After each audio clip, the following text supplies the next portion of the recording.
Hey everyone, this is I'm back with a new video because we got Spider-Man Brand New Day, honoring that coming out this week, which I'm really excited for. Been 5 years worth of the wait. This is my official ranking of all the Spider-Man movies, live action ones, in my opinion. So sorry, Miles Films, I'm not doing like the whole Spider-Man movies. I'm just talking about the live action films only.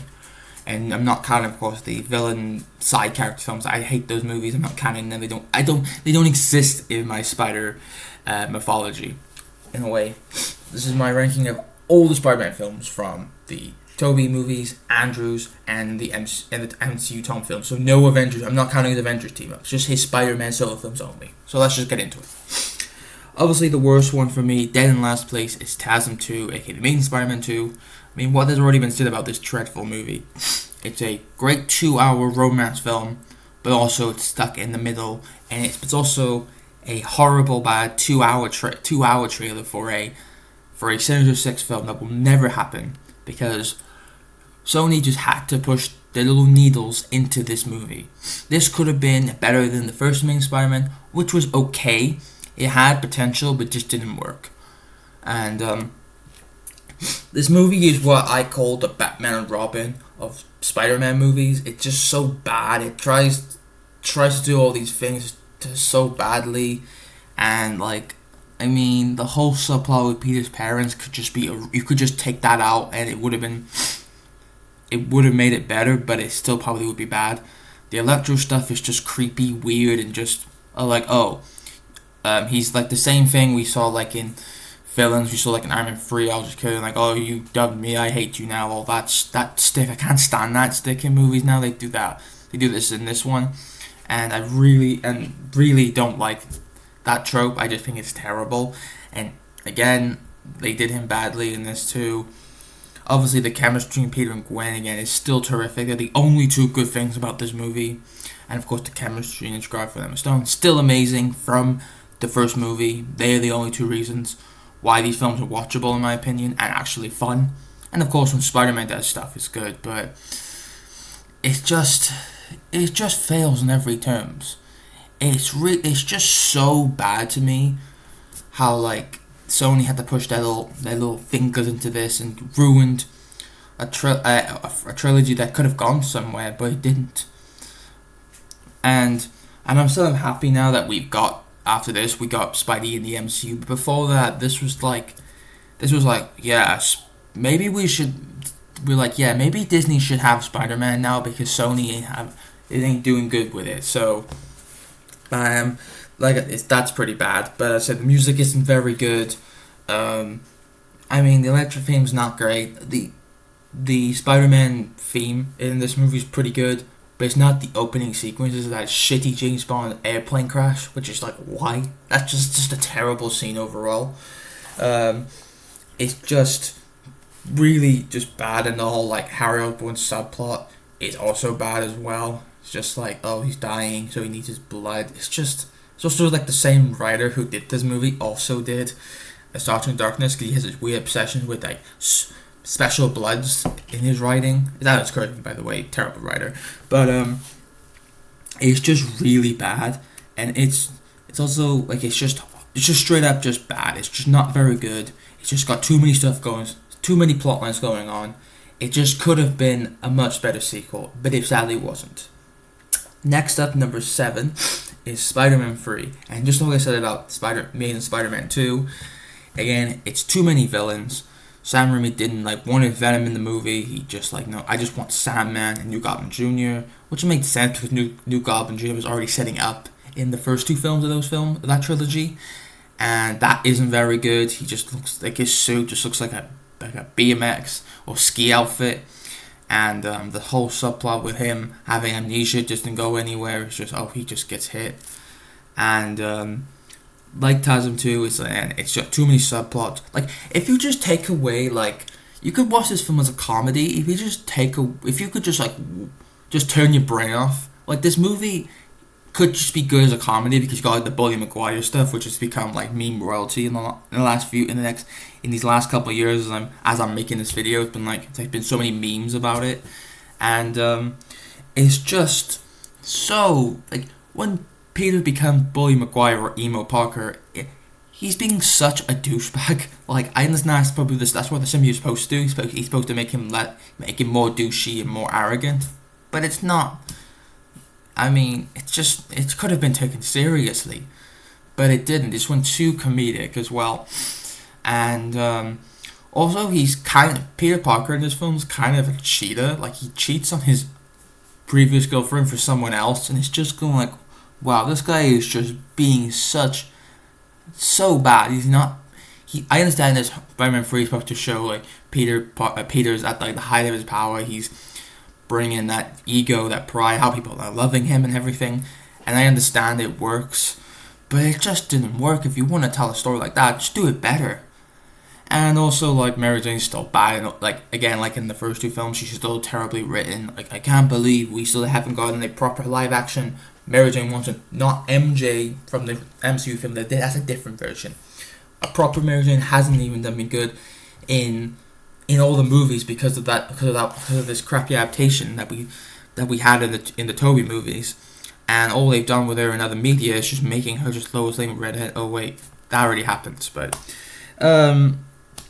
I mean, I will say the Sandman birth sequence is still really good, even for 2007. It still looks really good for its effects.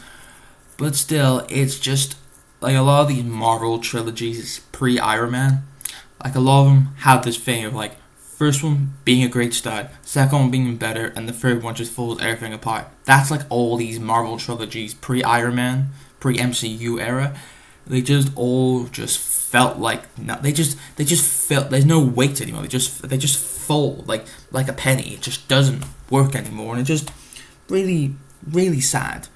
And the Venom stuff again. I think this Venom, is probably better written than the 2018 Venom that we got after this, which is pretty bad. I don't like that version. But at least this Venom's more like comic accurate with the whole jealousy and the symbiote wanting revenge. And Eddie Brock is better written because he's supposed to be the douchey version, the anti-Parker and all that stuff.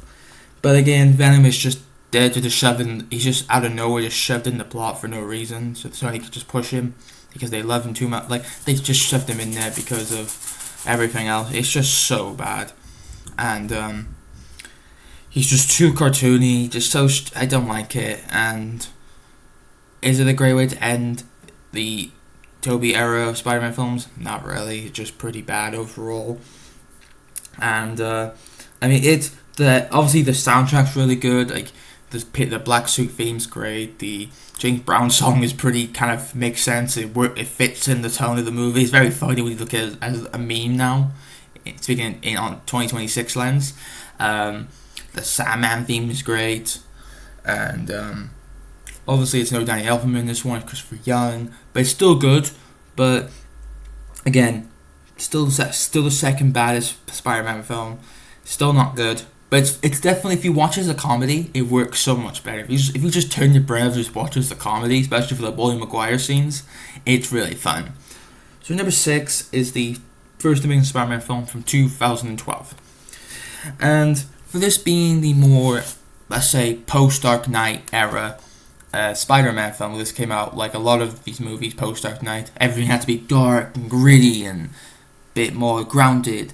And I think this one could have gone somewhere, but it just didn't. I mean, again, I said it for Amazing Spider-Man 2, the chemistry between Peter and Gwen, still amazing. Just they literally make this film and the next movie in their duology worth the watch. I think they just work so much better, and they bring this kind of awkward but still lovable charm to them as well, and it's both supportive. Even when Peter becomes Spider-Man, it's absolutely great. Even Gwen gets action to do as well by making the serum to cure.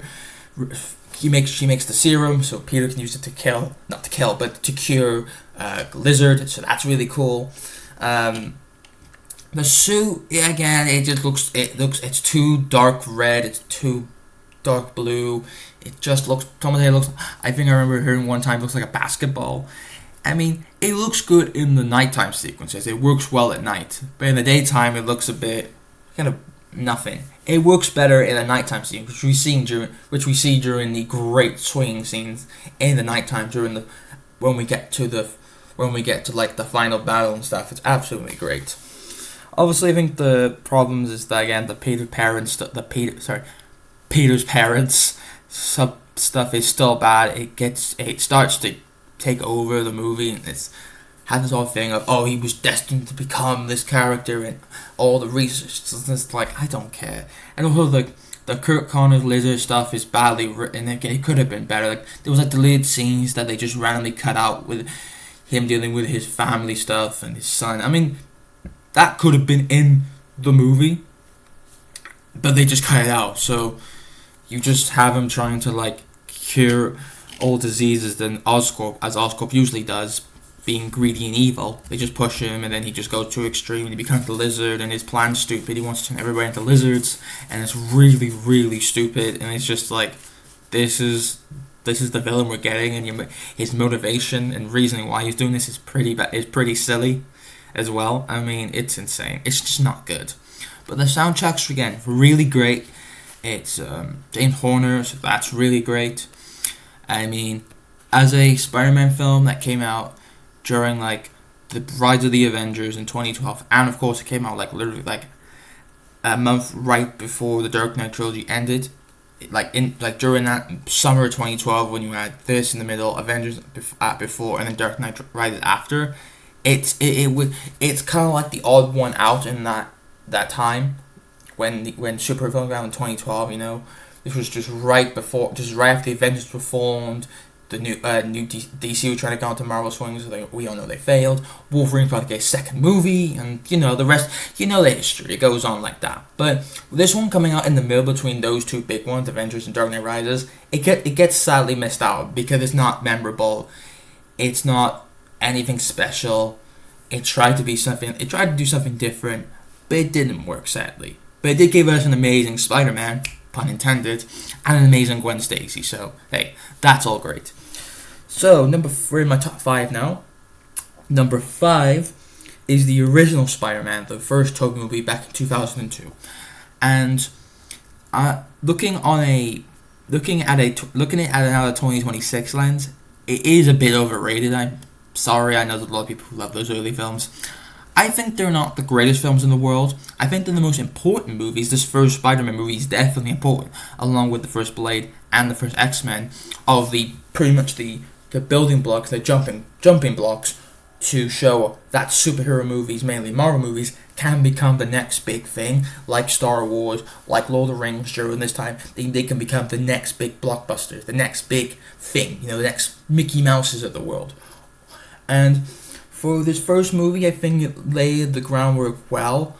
Obviously, I think it's very cheesy now looking back. It's very silly and goofy, but I understand this is how these early films were designed to be, and I understand that, but that's just not for me. I mean, the casting. I mean, again, I think Tobey's a good Peter Parker, but I don't like the way he whisperly speaks. I'm not a fan of his Spider-Man because he's too quiet. He's not quippy enough. He doesn't show more of his doesn't really show his intelligence or what makes Peter Parker very gifted scientist and superhero. But he definitely has that, I don't know, that awkward lonely nerd type as well, and it's just not my favorite. Obviously, you have the great Willem Dafoe as Green Goblin, like he came back for No Way Home, but that's a variant. This original variant from this first movie is really, really good, and I really like that. We show how he's running Oscorp and how we see how his hubris and arrogance is coming to fold, and then you just see how he's just feel like he's just living the dream. He's got Oscorp up and running. He's making deals with the government, but then they're like, "Oh, we don't want you. We're taking you off the group." But then you just see him snap, and then he just goes nuts and becomes the Goblin. And we also see his personality splits, and it's really good. I'm really sad that back in 2002 they didn't let Willem Dafoe's amazing expressionless mouth do all the acting, but they gave him a weird Power Rangers helmet, and it's just not right. It just looks too goofy as well. It's just really goofy. And also, this movie has like funny background members in the cast. It's so like it's like so insane. Also, this movie came out in 2002, and this movie also had a bit of that kind of like it came out after 9/11. Of course, there was a trailer where they actually show Spidey swinging. He stops a helicopter in the Twin Towers, which I'm like, oh okay. And that came out. That came out in 2001. That was during the attack, sadly. And then there's that scene where all the New Yorkers help Spider-Man, and they're like saying, "You mess with Spider-Man, you mess with all of us." And I kind of like they put that in there, cause this movie came out in 2002, that was 9/11 2001. So I kind of like they add that in, which is to show how nice to see New York as a city being shown as a good New York, the real being heroes themselves during that tragic attack. But again, that's a really nice touch. As well, I think the fight scenes are a little bit. They're very goofy for 2002. I mean, the same year that we got Gollum and Attack of the Clones, it's a little bit dated compared to something like Gollum, which still looks amazing from Lord of the Rings, especially 2002, as well. But Mary Jane, again, I like the cast Kirsten Dunst. Obviously, it's good casting, but again, like in the next two films after this one, they just written her to be base. They just basically just make her They just make her comic Gwen Stacy. But like that's not what Mary Jane is to me. She's supposed to be the badass, the wild card, the fun, supportive, and loyal girlfriend to Peter. I mean, she did so much awesome stuff in the comics but then this movie came out, and they just made her they'll just make her Lois Lane, but screaming half the time, because all she does in this film and the next two movies after this, just scream. And she's absolutely just an absolute toxic woman. Oh my god, she's just bad. And I hope we do see a proper Mary Jane, like in the MCU down the road. Like, I really want that, but they definitely missed the ball with this. Overall, I think this is a great start to what superhero movies can become, and it's definitely not the best, but it's certainly the most important one too. And it has a wicked soundtrack, of course. It's not like the best movie, but it's definitely the most important one. So that's for sure. So that's my first Spider-Man one. Number 4 is going to be Spider-Man 2. And I know a lot of people say this is obviously it's definitely one of the best sequels out there, but I wouldn't call it the greatest superhero film of all time. Absolutely not. We've had better films better superhero movies at this point. So much, especially in the MCU when you had Dark Knight right after. I think like a lot of great sequels do at this time, they take stuff from the original and they make it better. We get an incredible villain again with Dr. Octopus, and see his arc going down. Not the variant that we saw in No Way Home, but the original one in this movie, and I absolutely like that so much. Very amazing introduction before he dwells into madness with the mechanical arm taking him over and rebuilding the sun. It's very, very sweet but tragic at the end as well, and he makes the sacrifice. Really good. And it's also, this movie focused a lot on Peter's pretty much existential crisis. You know, him stressing too much, him of course not be able to use his powers much, and he's stressing too much, and he's losing his powers, and he's dealing with all this stuff going on in his life. And then we see that montage of him just living a normal life, and I think they did that pretty good too. The action sequences, again, like I've said, are absolutely much better, from the train heist, from the bank fight to the amazing train sequence. He makes the poop face, the poopy face, when he makes the anger face. And it's absolutely still holds up really good. I mean, again, it's still cheesy and goofy, but I don't like that for Spider-Man for me. It just doesn't work, but there's still some really good moments in this. The Aunt May speech that she tells the Peter is still absolutely amazing about what it means to be a hero. It's absolutely still amazingly written and well acted as well. Obviously you get more JJ in this, like in the original. I mean, anytime J. Jonah Jameson shows up in any Spider-Man media, he always makes the projects better, and especially in this movie, he has some of the best lines in this as well. We even see more of more of Peter dealing with again with his relationships, because Mary Jane's in these films are just she's just straight up toxically written in this. It's not Kristen Dunst's fault. It's just how she was written. I just hate, but it's just so bad. And just again these relationships are just so badly written. I think they could have just handled better as well. And soundtrack's really good. I don't know why Sam Raimi likes to have screaming women in all his movies, like especially in this film. You see so much screaming from all the ladies in this film. It's like, Jesus, come on, dude. Enough of the screaming. But again, it's still an amazing sequel. It's still a blast to watch, but I wouldn't call this like the greatest of all time. I would still call it good, but not the greatest. That's for sure. So, I'm into the top 3 right now. So, I'm getting into my personal favorite Spider-Man, the MCU Spider-Man Home Trilogy. So, at number 3, we have Spider-Man Far From Home. And I feel like this is a great sequel. This is actually, I wouldn't say not as good as Homecoming, but it's definitely a great worthy sequel to Homecoming, as well as Endgame, which takes place right after Endgame. It's 8 months after Endgame, of course, because Peter and all his friends are grieving after most of them all got snapped for 5 years. They're all going to vacation to pretty much coping with the trauma and losing of that 5 years of their lives, especially Peter, because he of course lost Iron Man during the final battle against Thanos. So he's really having problems. He's having some moral dilemma with everyone asking him, even the press, when he comes back to New York with Aunt May and Happy, and all the reporters saying, "Are you the next Iron Man?" So he's literally having conflict in his mind and his environment to happen with. How am I gonna become the next Iron Man? He's having so many questions about am I the next Iron Man? Like, I'm not Tony Stark, and he's having problems with it. And he's like, I'm just afraid to be Spider-Man. I'm not Iron Man.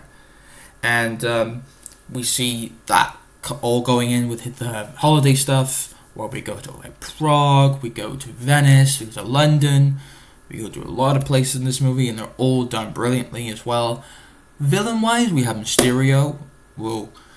I know we call him Quentin Beck, but I don't think that's really his real name. He's just Mysterio, and again, he's brilliantly evil and narcissistic in this film. Like he's such an awful person in the movie, and you want to see him get punched in the face. But again, Jake Gyllenhaal once again playing a great narcissistic scumbag so well. He does a really good job at it.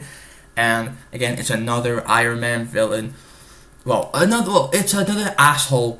It's another character that Tony Stark does not like and we don't like, and he turned him down for good reasons. And that's Quentin Beck, along with Iron Man's villains, because Tony knew they were bad, so he didn't really like. We don't like them. Tony doesn't like them, so he's like, I don't like you. I don't like what you're doing. You suck. Move away, please. And because you're not good. And Quentin Beck's one of them, and you just hate him so much. How he's just such a little rat, and he just tries to, like, anytime he tries to be on the same level of Iron Man, it's just funny and pathetic to me in a funny way, because he's such an asshole.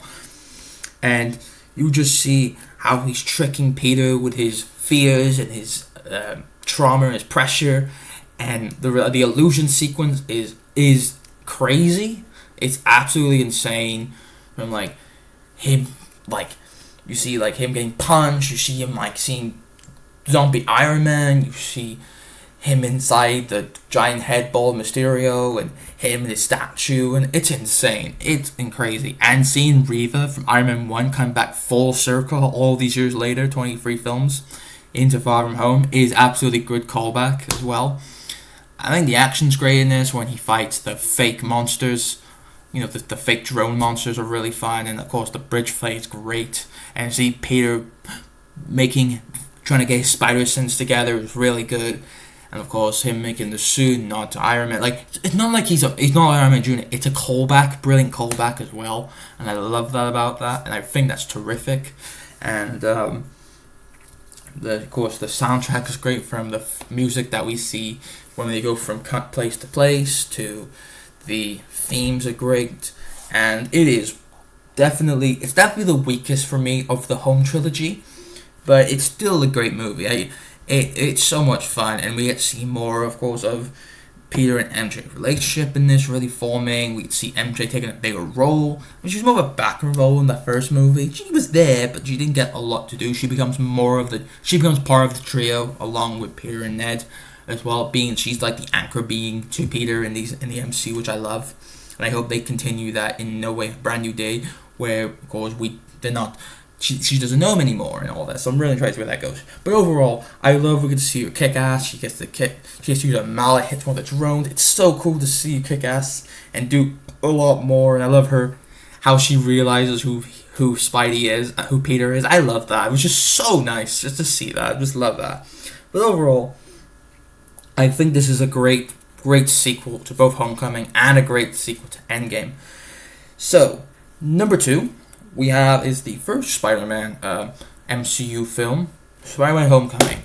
And for this being the first MCU Spider-Man film, I mean, Civil War was his nice leap to this movie, nice leapfrog to this movie. This first Spidey MCU film is just what we needed, and I needed it for Spider-Man within the MCU. He's in the Avengers now. He's just trying to, after being in the airport battle, he's just trying to go back to being Spider-Man, hero of the people, the everyman type hero. And I like that, him just helping out daily activities for the streets of his home in Queens. I absolutely love that. It's just so nice to see a Spider-Man just like he always is. He's not always fighting gods and monsters or aliens.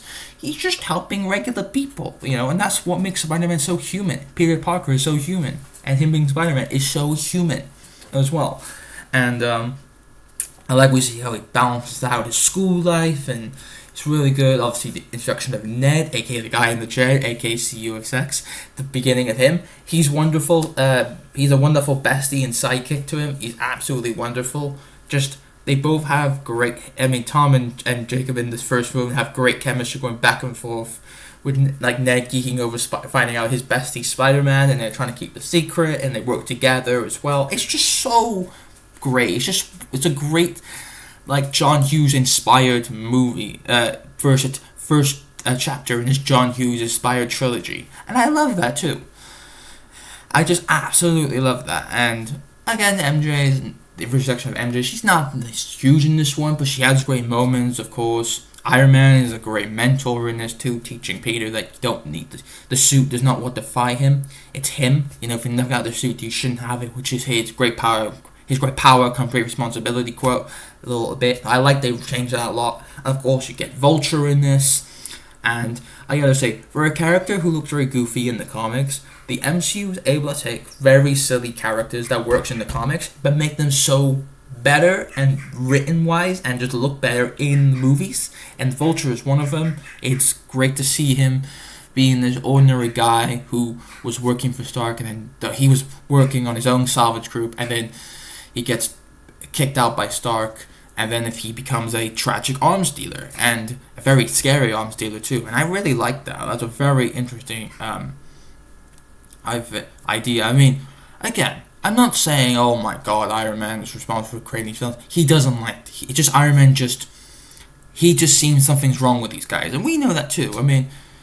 I mean, Vulture is, he's doing for his family, and he's a blue collar worker, but he's not like a villain. He's just trying to do for his family. But he was going a bit too extreme in places. You can see that, and I'm like, yeah, this guy needs to be. Don't like it, but he's not a bad guy, But again, the sinister moments that we see of Vulture is insane, and he's scary with the wings. And we even see more of like his crew with Shocker, the Tinkerer. Which I hope those two come back in Brand New Day. Obviously, Scorpion, who's in this film, he's coming back all these years, 10 years from now. Into Brand New Day, we're seeing we saw Matt Gargan back then. He's coming back right now, which I think is wicked. Now in that full circle, and I just like the John Hughes environment and the tone. It's really nice, and it's just so cool. And seeing, of course, Peter learning his lesson by not beating the villain up, but just trying to disarm him. But also saying at the very end is nice to show that Spider-Man does not kill people. He doesn't kill at all. He's not a murderer. He's not a villain, and I even love the lesson he learns at the end, and then Tony offers him the Iron Spider suit that we see later again in Infinity War and Endgame, but he turns it down for the right reasons, because like, I just rather be friendly with Spider-Man. Like, that is good. That's great writing right there as well, and I like we get to see that as well, and that's really, really, really sweet. So that's also fun. But my number one pick is Spider-Man No Way Home. I feel like this is the crescendo of the home trilogy, but it's also the Infinity War and Endgame of the entire Spider-Man movie saga in a way. Because again, I love this movie picks up after Far From Home. He's on the run now. Everybody knows who he is. He's a what a celebrity. He's trying to clear his name like John Wick freestyle. He's on the run. He doesn't know what to do. He tries to get to MIT, but nothing happens. So he, of course, goes to Doctor Strange, the spell goes wrong, and he brings all these familiar villains from the past movies now as variants. And I think this movie terrifically works. I feel like this movie, along as well as Endgame, and then later Deadpool and Wolverine, showed this is what I want with how you use new stories, bringing back older characters and older storylines as well, with the ideas of let's find a way to bring back these old familiar characters, but don't just do it for nostalgia's sake. Not just do what Star Wars has been doing, which has just been shoving you down your throat with references that don't go anywhere, or characters who are just saying old things because they said it 30, 40 years ago. So I feel like this is how I want pretty much all franchises to have like a legacy style movie. I feel like this and Top Gun Maverick as well, along with those two movies I just mentioned, pretty much showed how you use nostalgia in the right way. You have a great story first, then you put nostalgia second, and I think that works so well, so good, and it doesn't feel like it's not just wasting time. It's not like we're pointing at the camera going, "Oh, look, he said that line from that movie or that scene or that." No, they're telling its own story first, but those old beats fit in within the story. Like when the multiverse goes wrong, all those characters and those familiar characters and villains come back, but they're not just there just to say old stuff from the past movies. They're there for a reason, and I love the fact that just like that Wolverine did, they gave the original villains now a very second chance to not make the same mistakes as they did before, and I really love that. Much like they did with Deadpool in that movie as well, bringing back those old school Marvel legacy characters and giving them a second chance as well. And again, I feel like the action again is terrific, bringing back Goblin, Octavius, Lizard, and Electro is wonderful. Just they all got a second chance. I think they're better written in this than the originals. I think for different reasons. I think so. But and also seeing Peter dealing with the fact that you're trying to get to MIT and you messed up, and he realized he did mess up. He saw the consequences of mistakes, but he always believed in second chances, and I love they did that. And Doctor Strange is also a great addition to this. Obviously, this was right before his second movie, and we see we show more of that. He's not listening to Peter because Strange still can't. He's grown as a person. He's still a bit arrogant. He's still a bit hubris, as we see later in Doctor Strange 2. With you can't control everything. You can't have all the power in the world. All that. So I like they go into that, and also the mirror dimension scene with the train, and Peter using math to stop Doctor Strange is wonderful, as well. And then when Peter finds out that the Goblin has returned in Norman is so good, and you just see Peter go absolutely ballistic on him, and then Goblin kills Aunt May in the most brutal way with the glider stabbing her. It is so heartbreaking, and she dies and cries me all the time. It's just so good and emotional. And she tells him the famous quote, "With great power and the most great responsibility." I love that. And you just feel like Peter's at his lowest point. Not yet, but almost, until the return of both Andrew Spider-Man and Tobey Spider-Man, and it's wonderful to see them come back, both of those, because they came back for a reason, not just to say or do familiar beats from the past movies. And they all got I think they've all got better. They all got a much better written, especially for Andrew from his movies. They gave him a great full circle and a great bet, and like he got a swan song much better than his own movies, and it's so good to see them all come back. And also when they're chatting together about, of course, their past villains they fought or their past problems, and like they talk about the whole like, oh you. They mentioned about the web shooters, like, oh, it only comes out of your wrist, we have to make out in the lab. It's so good. It's just so nice, and I love talks about, oh, you're dealing with all these problems. I had an existential crisis in my head, which is kind of funny. That's also what Tom's going to have in Brand New Day coming up. And I love that, but it's in reverse. And I love that too. And also the amazing fight scene on the Statue of Liberty is great. Them trying to cure the villains, send them home to give them a second chance. And it's just so wonderful. And I just love seeing the callbacks like Talon 2 when Andrew Spider-Man saves MJ and you just see that he done it, and he's like he could have done it for Gwen, and it's so beautiful as well how it just he learned, and after he went from bitter and rageful, it's just so nice they brought all the characters back for a reason, and just like they did with Deadpool and Wolverine and Endgame and Infinity War, they used nostalgia in the right moments. This is what Star Wars should have been doing, funny enough, but now they failed. But it's a whole different conversation. And the way it ends, how Peter and Strange fix with the spell, and then Peter tragically has to say goodbye to his friends, and he has to now live with the burden that he's now a nobody. He's a ghost in a world that he knows, but they don't remember him.